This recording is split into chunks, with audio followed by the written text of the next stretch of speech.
Hi, this is Sergeant Betsy Brantner Smith with the National Police Association, and this is the National Police Association podcast. I love social media. That's no secret to anybody. But I started following someone that was followed by a bunch of people I follow, right? That's how Instagram and X and LinkedIn all works.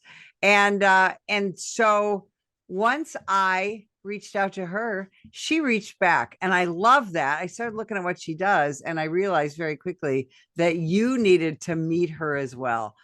So Jess Flores, welcome to the show. Thank you so much for having me, Betsy. So, Jess, first and foremost, I have to ask you, why'd you become a cop? Man, I'm going to give you the short version, okay? I'm going to try at least. It always goes back to 10-year-old Jess losing my grandfather, who was the only other cop in my family, 6 months after he retired from the job. So whether it was the memories of visiting him at off duty at Walmart, getting an icy and a pretzel or nachos from him, or him bringing us donuts in his cruiser and a Sunday paper every Sunday, those were the memories that stuck with me. And then losing him 6 months after retirement and seeing the response. So it was like a cop funeral. He was also a Marine Corps veteran. My uncle was in the fire department. So it was all these service people there recognizing the life of him.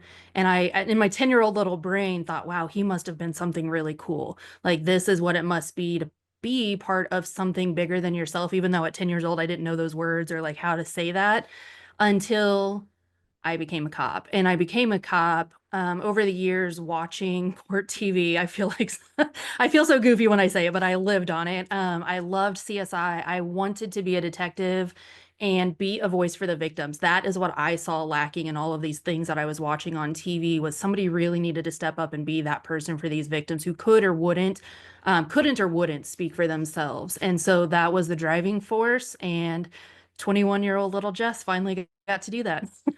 I love that you bring up TV because when I'm being honest with people, when they ask me that question, I tell them it's because I watch too much TV. Yeah. And I was a kid of the 70s. So I was watching things like Adam 12 and Dragnet and all that. And then when I was running our recruitment team, then I ran into your generation, and it was all about CSI, and everybody wanted to be CSI, and everybody wanted to help the victim and all that. Now you became a cop at age 21. So I'm also going to ask you, what did your parents think? So my parents have always been super supportive. Now, were they probably scared out of their mind? Yes. Did they ever showcase that to me? No. And at the time, I think it was either while I was in the academy or right before. My dad used to work in the city that I was going to work in the academy. And he would get called in on alarms or whatever all throughout the night. And one day I remember him coming home and being like, this young little female officer who was about yay tall, shorter than me, and this big, like da da da da da, telling me the whole story. And he's like, I kind of realized, like, if she can do it, Jess can do it. And I was like, well, thank you for that. At least you saw it in person, that there is somebody that looks like me out there doing this job, and it made him feel more comfortable. They never showed any signs of concern while I was in it, and I did work in the inner city for several years of my career. But man, when I was finally done with that department, I left that department. You could see the exhale on their face, and they would even finally like say things like, "Oh man, thank goodness," or whatever. Well, then a year later, I went back to a smaller department, closer to where they lived. But when the injury took me out just 10 years into my career, and I mean, it was done. It was very clear I wasn't ever going to be able to go back. They definitely let that sigh out and were willing to say things to me then that they thankfully did not say while I was in it, because it wouldn't have, I don't know that it would have mattered necessarily, but it would have been something else to think about for sure. Talk about what that was like when you get, because most cops get some sort of injury on the job. I got hit by a car when I was a Yes. 22-year-old rookie, and they told me your career was over. Fortunately, I found a physician that could rebuild my knees for a few more decades. Yeah. But you could not go back. Your injury was too severe. Talk Yeah. about what that devastating news was like. So, and I don't even want to say it was too severe, but it was to my gun hand. So I can't grip a gun like I should be able to, or even grip a That's a person really important part of the job. or a pencil for that matter. Like I can only write very little without it going nuts. But Also that's a what really important part of the job. yeah, that's what made it that much harder is because a majority of my body was fine, but a key piece that I needed to do this job safely was not fine. And a surgery didn't fix it. Different types of physical therapy didn't fix it. A second opinion said, here's the deal. If I go in there and I nick a nerve, then you lose all feeling in your hand. So it was either deal with not being able to grip things or don't feel your hand at all. And either one is not an option for a cop to go back out there. I would have never been able to forgive myself if myself or someone else got hurt because I couldn't act. And that was terrifying. I was 31 years old. I was only 10 years into the career that I had planned for a 30-year career. So I was like, well, I got 20 years left. What do I do? And I had sunk I didn't think I had, but I had sunk my entire identity into being a cop. I didn't have that college degree. I started copping at 21, so I left college about 2.5 years in. And so I didn't even have that to fall back on. I didn't have a backup plan. And the way we were trained back then, like this was your career, this was your plan. You didn't need something else. Well, nobody ever talked about like what happens when you get injured, or what if this career is not here one day, or hey, this career is going to end one day. What are you going to do next? Like that wasn't something that we talked about back then. So it was very hard. And I sat in a depressive pity party state for about 2 years. Just, I did meaningless jobs. I took jobs to pay the bills, but none of them compared to being a cop. And every time I was scrolling Indeed or looking on the computer, I would just think, this isn't purpose. Like this isn't any part of the purpose that I felt doing that. And it took several years to get past that, but it all led me to, where I am today. And it was 2 years out of law enforcement, almost exactly, that I started a fitness journey that changed the entire thing for me and really showed me that there is more to life than law enforcement. Literally everyone who ends up getting out of the job in the way that you did feels the way that you felt, but you had no idea, right, that there were other Right. people that felt that way. No, so that was in 2016, and there was nobody talking about it. One, nobody was choosing to get out of this profession, and if they did, they sure weren't talking about it. They just weren't there anymore. And you're like, where'd so and so go? And we don't know what happened. There was nobody talking about getting injured. There was nobody talking about the dark side of getting out of law enforcement and what that might look like, because we're all a family, right? Like we're all this tight-knit family, but as soon as you're gone, it's like, where'd the family go? You're no longer part of them. Like they are this over here and you are over here. And that was probably one of the hardest pieces to accept, if you will. So talk about how you made that realization. Yeah. So again, about 2 years out, I started this fitness journey and I was thrown into an accountability group of like 900 people, and people that were showing up for themselves and dreaming big and really not just being defined by anything. And I was like, well, this is interesting. And in 90 days of being around that group and that environment, I was a completely different person mentally and physically. And I was like, holy cow, when you really put in the work, you can be whatever you want to be. This is crazy. And it was then that I was like, okay, there's more to life than law enforcement. And I'm part of something bigger than myself again. And it was proof that it is out there. You just might have to try to find it. And whether that's your church group, your gym, like some kind of group that you get involved in, whatever it is, you can still be part of something bigger than yourself. It's just going to look a little bit different. And that was 2 years out. And here we are 9 years out, just turned like 9 years out. And I am now creating that community for both current and former cops who are looking at life like, nope, that's it. That's all I got. I can't do anything outside of this, whether they're wanting to get out because they just don't see another 15 years or 20 years in them. They're struggling with, man, I got out and now I don't know what to do. I thought I knew and now I don't. Or it's just people that are like, hey, this is going to end one day and I just want to see, like, how do I get prepared for this and how do I set up this plan for when it does happen? We talk a lot about health and fitness now. I really more than we ever, make America Yeah. healthy again and all that. Um, Talk about your own fitness journey because everybody wants to be in better shape. What was that positive trigger for you? And then what did you do, especially for those first 90 days, to Yeah. immerse yourself in fitness? Yeah. So, like I said, my grandpa died 6 months out of retirement. He was only 61 years old. So that was always in the back of my brain. And when I left law enforcement, I was 31. My dad was like 56, and he had started developing the same issues that my grandpa had had, the diabetes, the heart issues, the things. And I was like, I'm only half of that. Like I need to start taking care of myself. I can't just keep sitting on the couch like crying myself to sleep because I don't get to do the job I once wanted to do for life. So I have to take control of this. And every time somebody asks, like, there is nothing like specific I can think of. It's just I get sick of my own BS and I'm like, okay, just go and do something. And I had been sitting on the couch watching Instagram strangers do this certain program through Beachbody. I'll just throw it out there through Beachbody and changing so many lives. And I was like, that looks like a program I could actually do. Like that looks like one I would actually enjoy. I had tried Beachbody twice and it didn't work. It didn't stick. Life got in the way. I couldn't finish a program, blah, blah, blah. I wasn't in the right headspace. But this third time was a charm.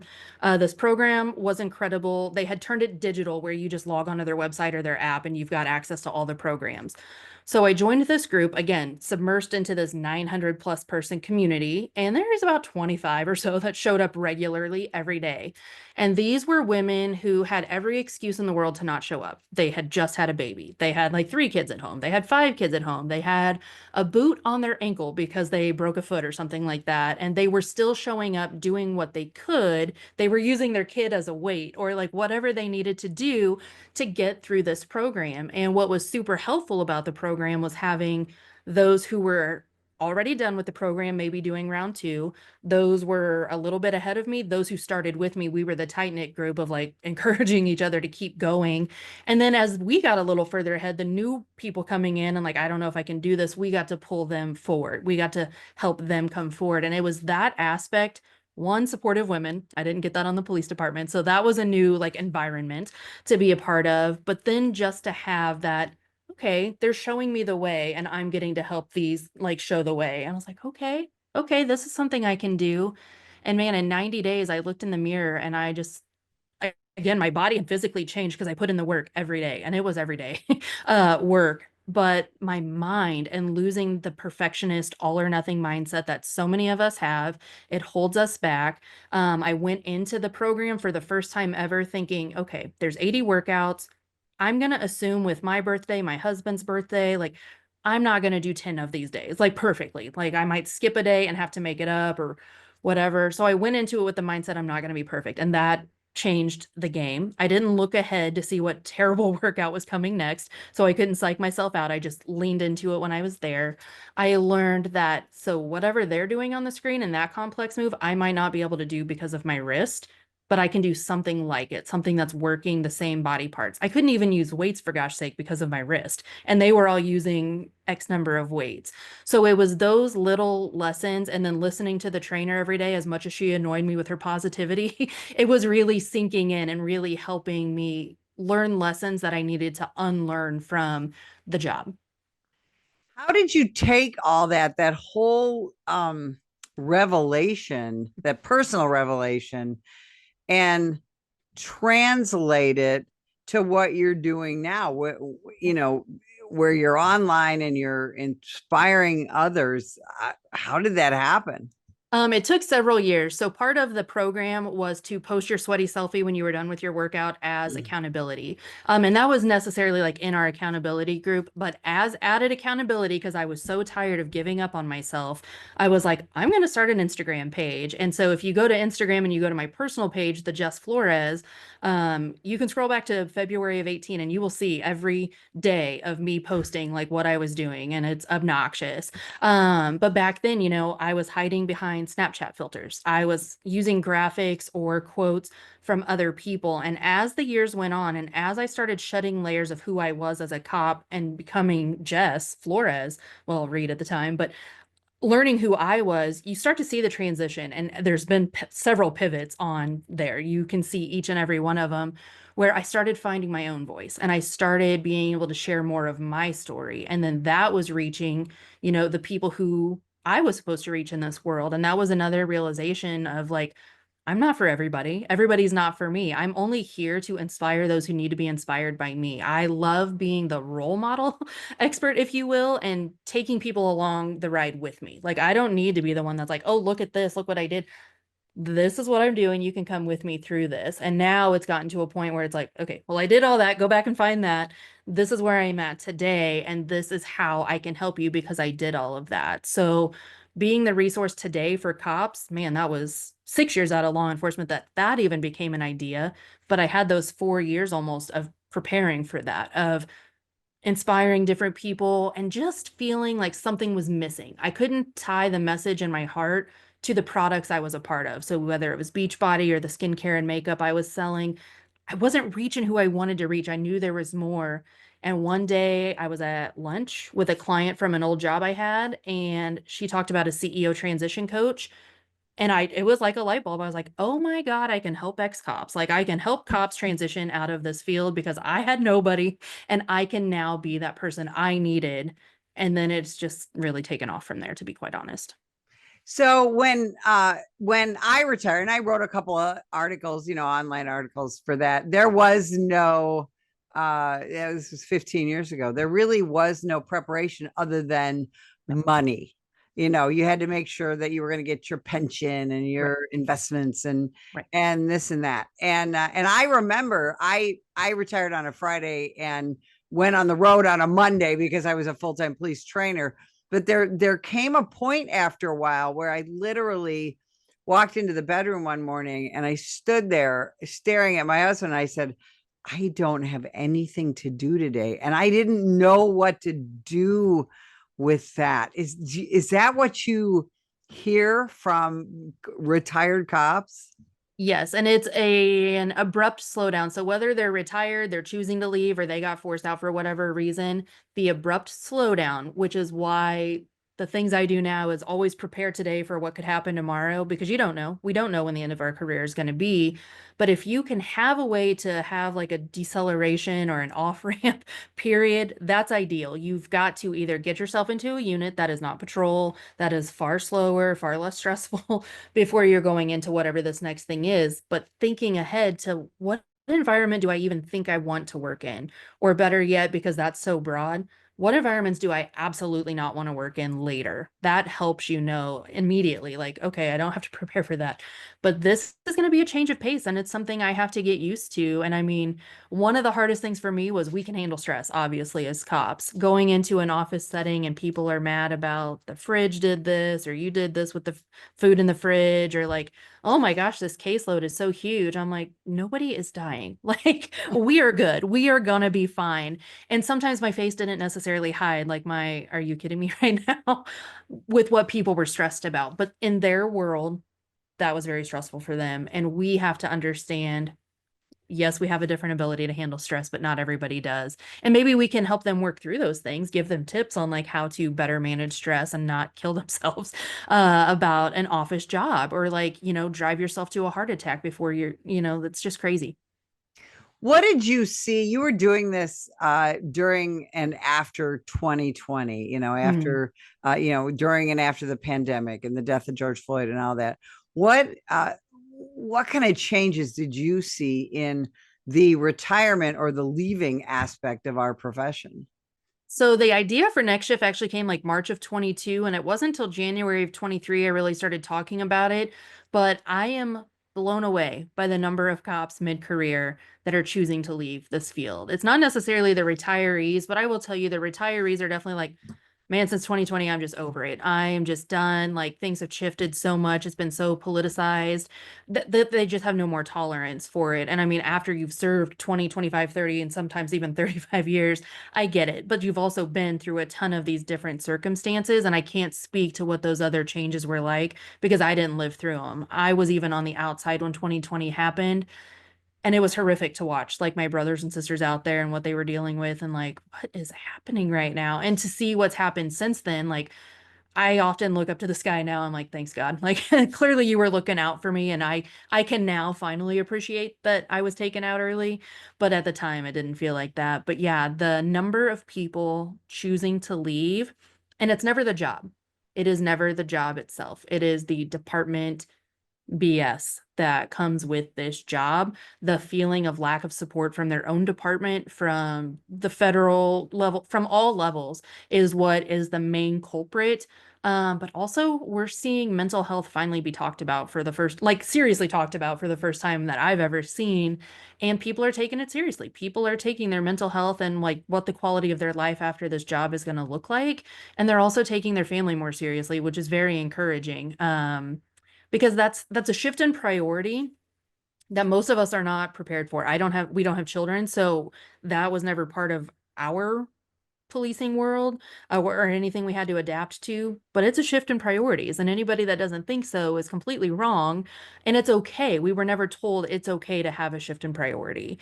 It wasn't until a couple months ago on a call that I host every month, somebody said, we go through every major life change on this job, whether it's getting married, having kids, getting divorced, getting remarried, graduating college. We go through all these major life events, and we're like, it's on the PD. The PD still takes focus. It's never the celebration of what we did. It's always, work, work, work, work, work.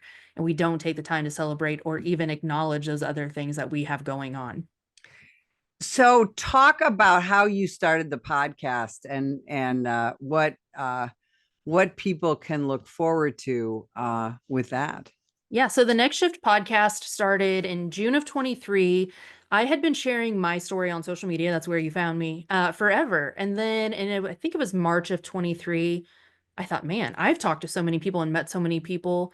You might not relate to my story, but you'll relate to their stories, and their stories deserve a voice and they deserve to be heard by so many people. So I started doing Zooms and just posting a link on social media. Here, watch this episode with Betsy or whoever I had talked to. And then eventually people were like, can I be on your podcast? Can I be on your podcast? I'm like, I don't have a podcast, but okay, sure. I'll create a freaking podcast. So I leaned on some friends who had gone through a podcasting course. I got the basics, like where do you find music? I created a logo, the name, like what we were going to do. And the main focus of it is to talk about the transition out of law enforcement. Not only like how'd you get into law enforcement and why'd you leave, but then everything after that. What were your initial thoughts and feelings? What are you doing now? Like, how has life changed? How have you changed? Really focusing on that part of it so that people who are teeter-tottering on the idea of leaving have a sense of hope that they can do it, that there is life after law enforcement. And whether you're in law enforcement or you are another first responder, you're going to gain something from every one of these episodes where you're hearing somebody's story and how they've adapted to life after service or law enforcement, because it's not easy. You cannot go from serving a community every day to like working at Walmart and think that you're going to be fulfilled. Like you can't. Maybe for a minute to kind of de-escalate your life a little bit, but once you realize, what am I doing? Like I have nothing. This is boring. You have nothing, and you have to have something that gives you a sense of meaning and a sense of purpose. And when you don't, man, the bad things happen. Do you wake up in the morning with this pressure to create content? No, I actually don't. I love showing up on social media, and it wasn't always the case. When I was with some of those companies, it was very hard because I couldn't tie that message, or that mission. And now I have a very big mission, and it is to again be that person that I didn't have. And I don't even overstress. I don't have a content calendar. I don't have any of that. Whatever I wake up in the morning and I'm like, I either need to hear this, or this was based on a conversation I just had, or like multiple conversations, or what did I need when I was there? I can just come up with something, and I don't feel pressure at all. I learned a long time ago that if I'm not showing up, people are suffering in silence, and that is my driving factor, to not ever let them suffer in silence. What do you think is the number one thing that somebody thinking about retirement needs to focus on? Figuring out who the hell you are, and that's very broad, but it's very important. You need to get back to, who are you? What do you even like? What do you not like? Why do you think the way you think? Why do you feel the way you feel? Who are the people who are going to be there for you when this job is not? And hopefully it's still your family. Hopefully you haven't driven them away.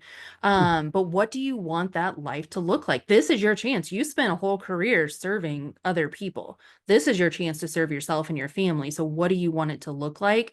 And that's hard for us. So that is why things like Next Shift Academy, being surrounded by people also going through it, and those of us who have gotten out and created this life over here is very helpful. We can help you navigate the pitfalls that we all fell into. We can help you take the blinders off and really get into your blind spots. Like you might be talking to us on a call and you just sound miserable talking about whatever corporate security you want to get into. And we're like, but you got really stoked talking about X, Y, or Z. Why don't you look at that option and see like what's over there? So sometimes we just need to say it out loud, and sometimes we need somebody else to see it and be like, smack, like, why are you not looking at it this way? Which is very helpful. Jess Flores, you took a trauma and you turned it into something amazing. Where can people find you? How can they reach out? How can they listen to the podcast? How can they see all you're doing? Yeah, so LinkedIn is probably the best. That is going to be Jessica Reed Flores. You got to love how they make you name things. But that is where I show up. That is the most engaging environment over there. I'm also on Instagram at Next Shift. Both will have links in my bio where you can get the podcast. You can sign up for the debrief event that I host monthly, or Next Shift Academy. You can find everything you need on both of those places. I cannot thank you enough for sharing all this. You are doing so much good for this profession and beyond. And we thank you for spending time with us today. And if you'd like more information about the National Police Association, you can visit us at nationalpolice.org. Every day, the brave men and women of law enforcement put their lives on the line to keep us safe.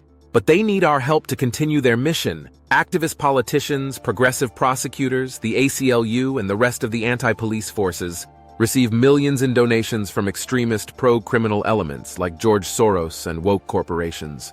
The National Police Association is fighting them in courts around the country, including the United States Supreme Court, defending officers who are being attacked for doing their jobs. Additionally, the National Police Association works year-round to pass tough-on-crime legislation to put and keep criminals behind bars. Consider going to nationalpolice.org and donating to keep us in the fight.